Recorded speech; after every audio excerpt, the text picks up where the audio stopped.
దానికి ఏమన్నా అర్థం ఉందా? కేంద్రం నిధులు ఇచ్చేటట్టుగా 40% మనం పెట్టుకోవాలన్నట్టుగా. దురదృష్టవశాత్తు ఆ 10 సంవత్సరాల్లో కేంద్ర ప్రభుత్వం యొక్క పథకాలు ఏవి కూడా తెలంగాణ ప్రభుత్వంలో అమలు జరగలేదు అధ్యక్ష.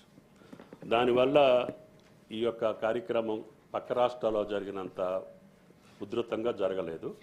వాళ్ళు ఆకాంక్షమైనటువంటి 2-3 జిల్లాలు ఏదైతే స్పెసిఫై చేశారో ఆసిఫాబాద్, ఆదిలాబాద్, ఆ 2 జిల్లాల్లో కొంతవరకు మొదలుపెట్టారు. తర్వాత ఈ 60-40%లో మనం నిధులు ఇవ్వకపోవటం మూలాన ఆ పథకం నిలిచిపోయింది. దాన్ని ఈ ప్రభుత్వం, రేవంత్ రెడ్డి గారి ప్రభుత్వం రివైవ్ చేసి ఈ రోజున వాళ్ళు ఇచ్చినటువంటి అమౌంట్కి ధీటుగా మనం కూడా రిలీజ్ చేసి ఈ సంవత్సరం నుంచి మొదలు పెడుతున్నాం అధ్యక్ష.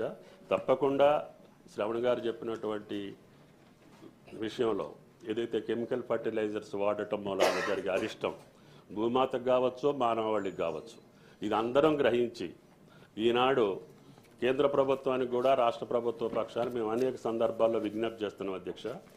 ఈ యొక్క కెమి ఫర్టిలైజర్స్ని తగ్గించి ఏదైతే సేంద్రీయ వ్యవసాయానికి ఎంత వీలైతే అంత సహాయ సహకారాలు అందించమని చెప్పి అడుగుతున్నాం. దానికి అనుగుణంగానే రాష్ట్ర ప్రభుత్వం తప్పకుండా తెలంగాణ రాష్ట్రం ఈ యొక్క ప్రకృతి సేద్యాన్ని ప్రోత్సహిస్తామని చెప్పి గౌరవ సభ్యులకు విజ్ఞప్తి చేస్తాం. Next question 4464 AVN Reader. Honorable Chairman, I put the question. Honorable Minister, Honorable Deputy CM Garu.